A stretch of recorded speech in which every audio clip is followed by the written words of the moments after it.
نحمدہ و نصلی و نسلم علی رسولہ الکریم اما بعد فاعوذ باللہ من الشیطان الرجیم بسم اللہ الرحمن الرحیم مثلہم کمثل الذی استوقد نارا فلما اضاءت ما حولہ ذہب اللہ بنورہم وترکہم فی ظلمات لا یبصرون صدق اللہ العظیم۔ سورہ بقرہ کی آیت نمبر 16 تک ہم پہنچ چکے ہیں۔ ان 13 آیات میں منافقین کے حالات کا اور ان کے کردار کا ذکر ہے، جس کے آخر میں 2 آیات میں رب العالمین نے ان کی 2 مثالیں بھی ذکر کی ہیں۔ کسی بھی بات کو سمجھانے کے لیے یا دوسرے کے ذہن میں اتارنے کے لیے مختلف طریقے ہوتے ہیں۔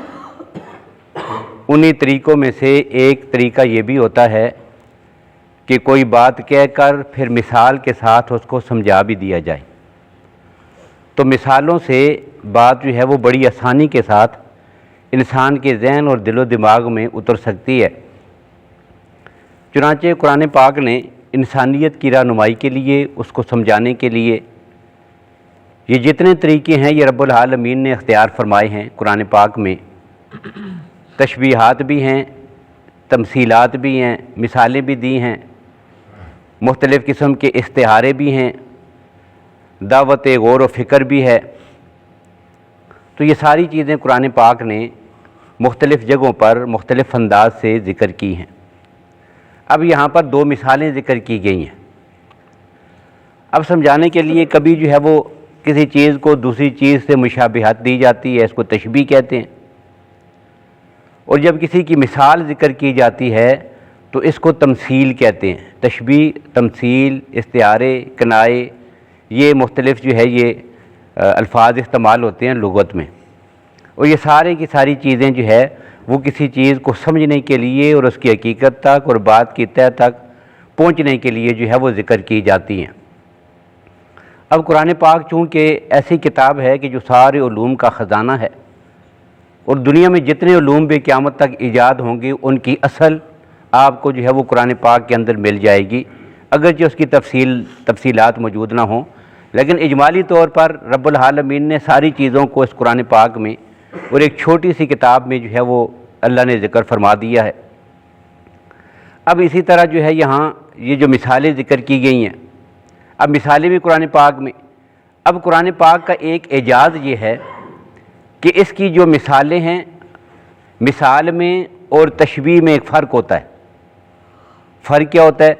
تشبیہات جو ہوتی ہیں ان میں آپ کسی چیز کے اجزاء کو لیتے ہیں، مشبہ میں سے اس کے اجزاء لینے ہیں، اور مشبہ بھی جو جس کے ساتھ تشبیہ دی جا رہی ہے اس کے اجزاء کے ساتھ آپ اس کو ملائیں گے۔ کوئی ایک جز اس کے ساتھ مطابقت رکھتا ہو، 2 اجزاء آپس میں مطابقت رکھتے ہوں، یا زیادہ اجزاء آپس میں مطابقت رکھتے ہوں، تو اس رشتے اور تعلق کو آپ تشبیہ کہیں گے۔ مثال کے طور پر ایک آدمی ہے جس کا نام زید ہے، اب اس کو آپ تشبیہ دے رہے ہیں شیر کے ساتھ، زید کل اسد، زید کیسا آدمی ہے؟ وہ تو شیر کی طرح ہے۔ یہ کیا ہے؟ یہ ہم نے تشبیہ دی ہے۔ اب زید کی صرف ایک جز کو ہم نے لیا ہے، کیا؟ بہادری، وہ بہادر تھا، اس کی ایک جز کو ہم نے لیا، شیر کی ایک جز کے ساتھ اس کو ملایا ہے، یہ تشبیہ بن گئی ہے۔ صرف ایک جز ہونا تشبیہ کے لیے یہ کافی ہے۔ اب یہ ضروری نہیں کہ جب ہم نے کہہ دیا زید شیر ہے، وہ تو شیر کی طرح ہے، تو پھر یہ کہیں کہ اس کی دم کہاں ہیں، اس کے کان جو ہے شیر کی طرح نہیں ہیں، اس کی تو 2 ہی جو ہے وہ ٹانگیں ہیں، 4 کیوں نہیں ہیں؟ بھئی اللہ کے بندے یہ تشبیہ دی گئی ہے، اور تشبیہ کے لیے کسی ایک جز کے ساتھ مطابقت ہی کافی ہے۔ اب ہم نے اس کی بہادری کی تشبیہ دینی تھی تو زید کل اسد کہا۔ بزدلی کی تشبیہ دیتے ہیں تو کہتے ہیں یہ تو گیدڑ کی طرح ہے، تو گیدڑ کی بزدلی کو کسی انسان کی بزدلی کے ساتھ تشبیہ دے دیتے ہیں۔ خوبصورتی کی تشبیہ دیتے ہیں تو کہتے ہیں یہ تو چاند کی طرح ہے۔ تو یہ اجزاء کو لے کر دوسرے اجزاء سے جب جوڑ کر سمجھایا جا رہا ہو تو اس کو کہتے ہیں تشبیہ۔ لیکن تمثیل میں کیا ہوتا ہے؟ وہاں اجزاء سے بات نہیں کی جاتی، وہاں صورت واقعہ جو ہے نا کسی واقعے کی جو صورت ہے وہ دوسرے واقعے کی صورت کے ساتھ مل رہی ہو، مطابقت رکھتی ہو۔ اب مثال کے طور پر پھر دوسری بات کو اس کے ساتھ جوڑ کر تاکہ دونوں کو سمجھنا آسان ہو جائے اس کو ذکر کر دیا جاتا ہے۔ اب قرآن پاک کا یہ ایجاد ہے جو میں کہہ رہا ہوں کہ قرآن پاک کی جو تمثیلات ہیں نا، تمثیلات کے اندر ہی تشبیہات ہیں۔ یعنی آپ باقی جتنی زبانیں ہیں دنیا کی، جتنی کتابیں ہیں، جتنے بھی محاورے ہیں، جتنے انداز ہیں سمجھانے کے، اس میں اٹھا کے دیکھیں جو تشبیہ ہوگی وہ تشبیہ ہوگی، اس میں تمثیل نہیں ہوگی۔ جہاں تمثیل آئے گی وہ تمثیل ہی ہے، اس میں تشبیہات نہیں ہیں۔ لیکن یہاں کی جو مثالیں ہیں، مثالوں کے اندر بھی تشبیہات ہیں۔ کیسے؟ یہاں جو دوسری مثال ذکر کی گئی ہے کیا؟ او کصیب من السماء، جس طرح آسمان سے بارش برستی ہے۔ اب یہ مثال دی جا رہی تھی، پوری مثال ہے، واقعے کو دوسرے واقعے کے ساتھ جوڑا جا رہا ہے۔ لیکن اگر ہم جزیات میں جائیں، جزیات میں جائیں گے تو تشبیہات ہو جائیں گے۔ لیکن جزیات میں جب آپ جائیں گے تو انسان حیران رہ جاتا ہے کہ قرآن پاک نے کس طرح بیان کیا اور کتنا دلچسپ بیان کیا ہے۔ کیا کہ دیکھیں جس طرح آسمان سے بارش برستی ہے نا، یہ بالکل ویسے ہی برستی ہے جس طرح اللہ کا قرآن بھی آسمان سے اپنے نبی پہ برس رہا تھا۔ وہی برستی تھی میرے نبی پر ایسے کہ جس طرح آسمان سے بارش برستی ہے۔ یہ تشبیہ بھی ہے۔ پھر آگے کفار کی جو حالت ہے، فی ظلمات و رعد و برق، بارش میں کیا ہوتا ہے؟ کڑک بھی ہوتی ہے، بجلیاں بھی چمکتی ہیں، گرجتا بھی ہے۔ قرآن بھی کبھی برستا ہے کبھی گرجتا ہے۔ کبھی رحمت کی بارش جس طرح برستی ہے نا تو دھیمے دھیمے رحمت کی نویدیں سناتا ہے قرآن، اور کبھی ایسے برستا ہے کہ پھر کفار کو عذاب علیم کی ساتھ جو ہے وہ دمکیاں بھی ہیں، جھڑکیں بھی ہیں، زجر بھی ہے، توبیخ بھی ہے۔ اب اس کو کیا کہا؟ رعد و برق۔ تو یہ کیا؟ یہ تشبیہات بھی ہیں۔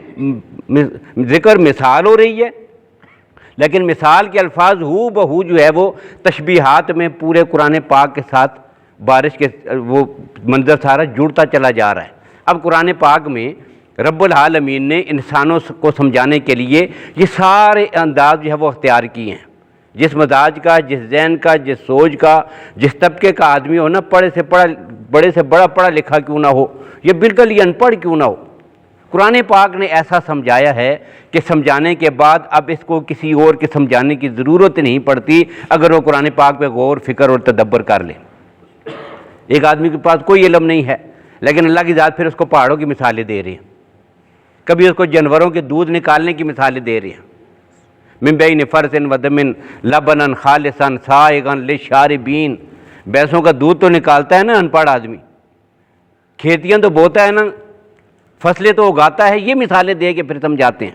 افلا ینظرون الی الابل کیف خلقت والی السماء کیف رفعت۔ تو یہ قرآن پاک کے سمجھانے کے مختلف انداز ہیں۔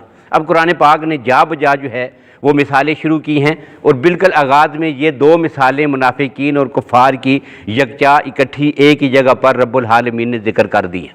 اب آگے اور بھی مثالیں بہت ساری آئیں گی۔ مثال کے طور پر آگے تیسرے پارے میں جب ہم جائیں گے وہاں رب العالمین فرماتے ہیں مثل الذین ینفقون اموالہم فی سبیل اللہ، اللہ کی راہ میں انفاق فی سبیل اللہ کی ایک مثال وہاں پہ ہے۔ کیا کہ جو لوگ اپنے مالوں کو اللہ کی راہ میں اللہ کی رضا کے لیے خرچ کرتے ہیں، اس کی مثال کیا ہے؟ اللہ کہتے ہیں بس سمجھنے کے لیے تمہیں بتا رہا ہوں، کمثل حبۃ انبتت سبع سنابل فی کل سنبلۃ مئۃ حبۃ۔ ایک دانہ ہوتا ہے گندم کا، آپ اس کو زمین میں ڈالتے ہیں، ڈالنے والا کیا سمجھتا ہے؟ دیکھنے والا، سوچنے والا اگر غور کرے تو سمجھے گا کہ یہ دانہ ضائع ہو گیا ہے، مٹی میں پھینک دیا ہے بھائی، ضائع ہو گیا ہے۔ لیکن کیا ہوتا ہے؟ اللہ اس کو ضائع نہیں ہونے دیتے، پھر رب اس کی حفاظت بھی کرتے ہیں، اس کی پرورش بھی کرتے ہیں، اس سے پھر جو ہے وہ صرف ایک بالی باہر نکلتی ہے۔ حبۃ انبتت سبع سنابل، ایک بیج سے ساری سمتوں سے جو باہر جو ہے وہ کومپل سے نکلتی ہے، اس میں 7 بالیاں ہوتی ہیں، 7 جو ہے وہ تنکے تنے نکل آتے ہیں۔ ہر تنے کے ساتھ آگے جا کے جو خوشہ لگتا ہے اس میں 100 دانے ہوتے ہیں۔ اب کتنے ہو گئے؟ 700۔ اب اللہ بتانا کیا چاہ رہے تھے کہ تم 1 روپیہ خرچ کرو گے، اللہ تمہیں 700 جتنا بڑھا کر ثواب عطا کریں گے، 700 سے بھی زیادہ، واللہ یضاعف لمن یشاء، اس سے بھی بڑھ کر۔ لیکن مثال کیا دی ہے؟ ایک دانہ زمین میں بویا، پھر اس سے 7 بالیاں نکلیں، ہر ایک کے ساتھ پھر آگے 100 دانے لگے، دیکھو جس طرح رب ان کو 700 تک کر دیتا ہے نا، تمہارے ایک ربے کو یوں ہی اللہ بڑھا کر 700 تک کر دیں گے۔ پھر اخلاص زیادہ ہوگا، پھر کیا ہوگا؟ واللہ یضاعف لمن یشاء، تمہارے اخلاص کے مطابق اللہ اتنا عطا کریں گے کہ جتنا تم تصور بھی نہیں کر سکتے اور سوچ بھی نہیں سکتے ہو۔ دیکھیں کس طرح قرآن نے سمجھا ہے، یہ مثال ہے جی۔ پھر آگے چل کر قرآن پاک اور مثالیں ذکر کرتا ہے۔ کیا؟ اللہ پاک نے ایک مثال اور ذکر کی ہے شرک کی اور توحید کی۔ یا ایھا الناس ضرب مثل، اے لوگو اللہ کی ذات تمہارے لیے مثال بیان کرتے ہیں۔ فاستمعوا لہ، اب دیکھیے رب العالمین نے یہاں پر کتنا متوجہ بھی کیا ہے، مثال بعد بھی ذکر کی ہے، لیکن مثال کو ذکر کرنے سے پہلے رب العالمین جس انداز میں بندے کو متوجہ کر رہے ہیں نا، وہ بڑا دلچسپ انداز ہے۔ پہلے سارے انسانوں کو مخاطب کیا، چاہے وہ مسلم ہے، چاہے وہ کافر ہے، چاہے بھی کوئی بھی ہے، رب العالمین یا ایھا الناس کہتے ہیں اسے، یا ایھا الناس ضرب مثل، ایک مثال بیان ہو رہی ہے۔ پھر اللہ کہتے ہیں فاستمعوا لہ، غور سے سننا ہے، متوجہ کر دیا۔ اب مثال کیا ذکر کی ہے؟ ان الذین تدعون من دون اللہ لن یخلقوا ذبابا، جن کو تم اللہ کے سوا اپنا الہ سمجھ کر، اپنا حاجت روا سمجھ کر، اپنا مشکل کشا سمجھ کر جن کو پکارتے ہو، جن کی عبادت کرتے ہو، ان کی حیثیت کیا ہے؟ لن یخلقوا ذبابا، یہ تو ایک مکھی بھی پیدا نہیں کر سکتے۔ یہ قرآن پاک کے کھلے الفاظ میں یہ قرآن پاک کا چیلنج ہے، چاہے وہ جن ہوں، چاہے وہ انس ہوں، کائنات کی ساری مخلوق ہو، چاہے وہ ملائک ہوں، کوئی بھی ہو، جمادات ہوں، نباتات ہوں، پتھر ہوں جن کی پوجا کرتے ہو، بت ہوں، سورج چاند ستارے اجرام فلکی کائنات کا کوئی بھی ہو، چاہے وہ جن ہوں چاہے وہ انسان ہو، ساری مخلوقات مل کر بھی لن یخلقوا ذبابا، اللہ کہتے ہیں ایک چھوٹی سی مکھی بھی پیدا نہیں کر سکتے۔ پھر اللہ کی ذات کو اگلی بات اور کہتے ہیں مکھی پیدا کرنی تو رہ گئی اپنی جگہ پر۔ ان یسلبھم الذباب شیئا، سلب کرنا چھین لینا، ان یسلبھم الذباب شیئا، ان کے سامنے کھانا رکھا ہوا ہو، حلوہ رکھا ہوا ہے، سوجی کا دانہ کتنا باریک سا ہوتا ہے، اب مکھی آئی اور ایک دانہ لے کر اڑ گئی۔ حضرت جی کھا رہے ہیں، جن کو ہم مشکل کشا کہہ رہے ہیں، جن کو حاجت روا کہہ رہے ہیں، پلیٹ سامنے رکھی ہوئی تھی، مکھی آئی، وَإِن يَسْلُبْهُمُ الذُّبَابُ شَيْئًا لَا يَسْتَنْقِذُوهُ مِنْهُ، مکھی لے کے اڑ جائے، واپس چھین کے دکھا دیں۔ اللہ اکبر۔ اللہ کہتے ہیں ضعف الطالب والمطلوب، جن سے مانگتے ہو وہ بھی کائنات کے کمزور ترین ہیں، تمہارا عقیدہ بھی کمزور ترین ہے، مانگنے والے بھی کمزور، جن سے مانگتے ہو وہ بھی کمزور۔ پھر اللہ گلہ کرتے ہیں ما قدر اللہ حق قدرہ، ظالموں تم نے اللہ کے حق کو پہچانا نہیں، تم سمجھے نہیں رب العالمین کون سی ذات ہے، پھر اس کے ساتھ شریک ٹھہراتے ہو غیر اللہ کو، اللہ کے بندوں کو، اولیاء کرام کو، انبیاء علیہم الصلوۃ والسلام کو، فرشتوں کو، اجرام فلکی کو، حجر و شجر کو، پتھر کے بنائے ہوئے بتوں کو، لکڑی کے بتوں کو تم اس کے ساتھ شریک ٹھہراتے ہو، ان کو حاجت روا اور مشکل کشا مانتے ہو۔ یہ مثالیں ذکر، یہ دوسری مثال ہے۔ تو قرآن مثالیں دے کر سمجھا رہا ہے۔ اور یہاں یہ بات بھی کہہ دوں کہ جب یہ والی مثال ذکر ہوئی نا، یا ایھا الناس ضرب مثل، مکھی کی مثال ذکر ہو گئی ہے، اب جواب کسی سے بن پڑتا ہے؟ یعنی کوئی ایسا آدمی ہے کہ جو اس مثال کا جواب دے؟ جواب دینے کا طریقہ کیا ہے؟ آ کے چیلنج کرے اور کہے کہ نہیں، قرآن نے جو دعویٰ کیا ہے وہ درست نہیں، میں مکھی پیدا کر سکتا ہوں، دکھائے پیدا کر کے، یہ جواب ہے نا۔ اب یہ جواب کسی سے نہیں بن پڑتا اور نہ قیامت تک کسی سے بن پڑے گا۔ مکھی لے کے اڑ جائے، چھین کے واپس نہیں لا سکتا، یہ جواب کسی سے نہیں بن پڑے گا، یہ جواب ہے۔ لیکن اصل جواب کے آنے کے بجائے انہوں نے ایک اور پھر شوشش چھوڑ دیا۔ کیا؟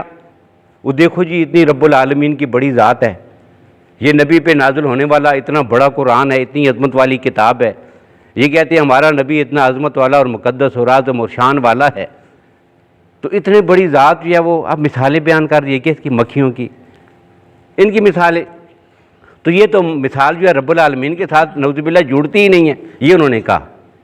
اللہ نے بتا دیا کہ نہیں، مثال جو ہے وہ بیان کرنے والے کی حیثیت کو ظاہر نہیں کر رہی، جس کی مثال دی جا رہی ہے نا ان کی حیثیت کو بتانا مقصود ہے، تمہاری حیثیت بتانی ہے انسانیت کو۔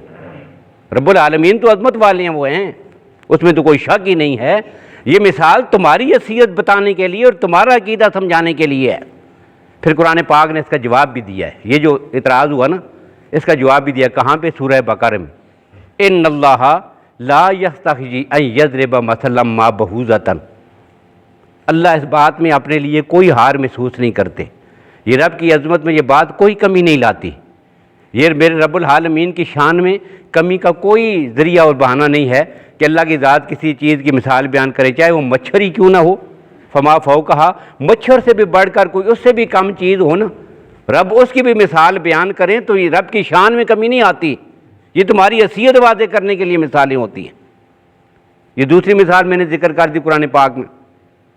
پھر قرآن پاک میں آگے چل کر اللہ نے سورہ فتح کے آخر میں ایک اور مثال بیان کی، ذالک مثلہم فی التوراۃ و مثلہم فی الانجیل، اللہ کہتے ہیں میرے نبی کی یہ جماعت ہے، اللہ کے نبی نے محنت کی ہے، اب پیچھے وہ سارا واقعہ چلا آ رہا ہے، محمد الرسول اللہ والذین معہ اشداء علی الکفار رحماء بینہم تراہم رکعا سجدا یبتغون فضلا من اللہ ورضوانا سیماہم فی وجوہہم من اثر السجود، ان کی ساری عظمتیں، شان، مقام، مرتبہ، عبادت، رسول اللہ کے ساتھ صحبت و تعلق، محیت، یہ ساری چیزیں ذکر کرنے کے بعد اللہ کی ذات کہتے ہیں بس یوں سمجھو میں مثال دے رہا ہوں، اور یہ مثالیں میں نے صرف قرآن میں نہیں دیگر آسمانی کتابوں میں ذکر کر دیا، ذالک مثلہم فی التوراۃ والانجیل، تورات میں بھی ہیں، انجیل میں بھی ہیں، یا اللہ یہاں ان کی مثال کیا ہے؟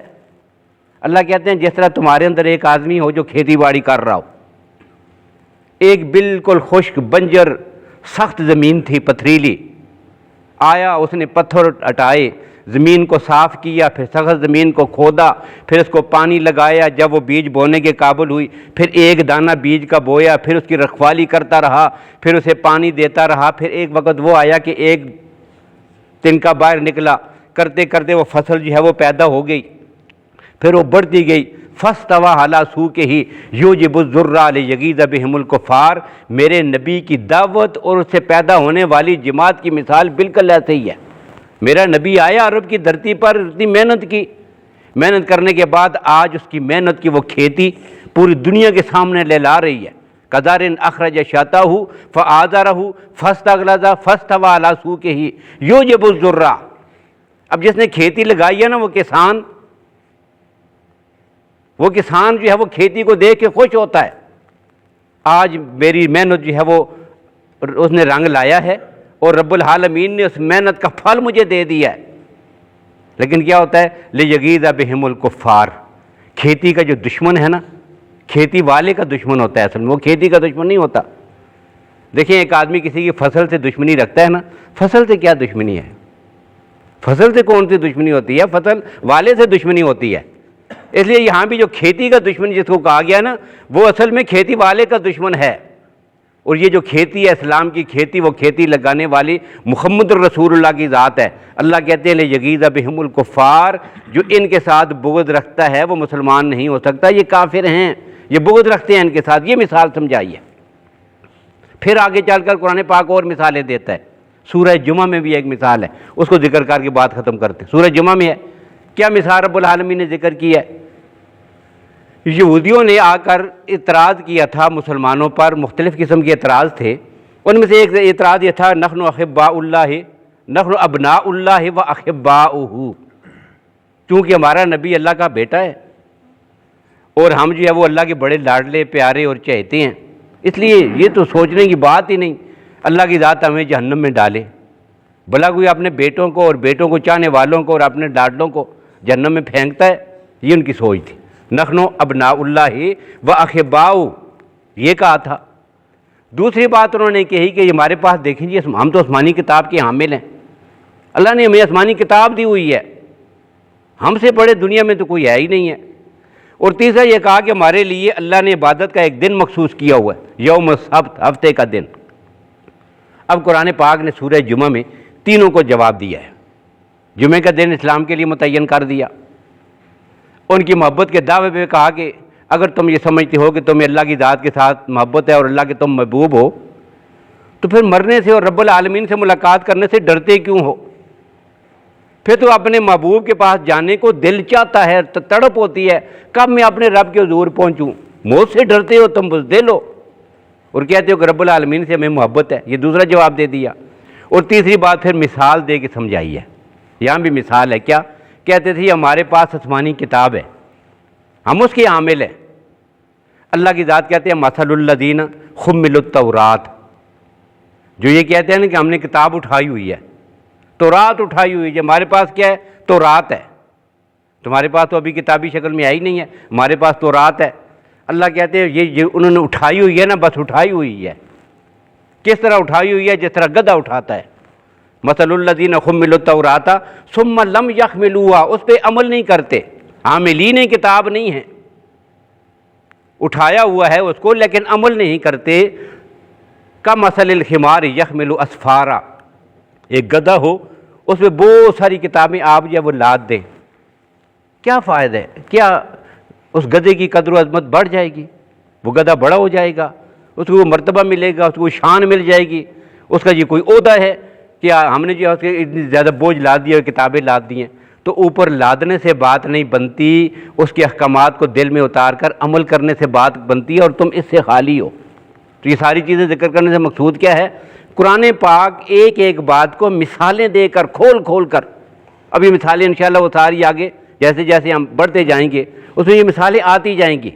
اب یہاں پر سورہ بقرہ میں منافقین کا اور کفار کا ذکر کرنے کے بعد دو مثالوں سے ان کی حیثیت، کیفیت، ان کی حالت، کیسے وہ رد و بدل ہوتا تھا، اور منافقین کے مزاج میں کیسا اتار اور چڑھاؤ آتا رہتا تھا، یہ کیوں آتا تھا، اس کی مثالیں دے کر رب العالمین نے دو مثالیں ذکر کی ہیں، اور ان دونوں آیات میں وہ دونوں مثالیں ذکر ہیں۔ اب جو الفاظ ہیں اور جو مثالیں ہیں ان کی انشاءاللہ تشریح کل کی گفتگو میں آئے گی۔ اللہ تعالی ہمیں قرآن و سنت کو سمجھنے کی اور اس پہ عمل پیرا ہونے کی توفیق نصیب فرمائے۔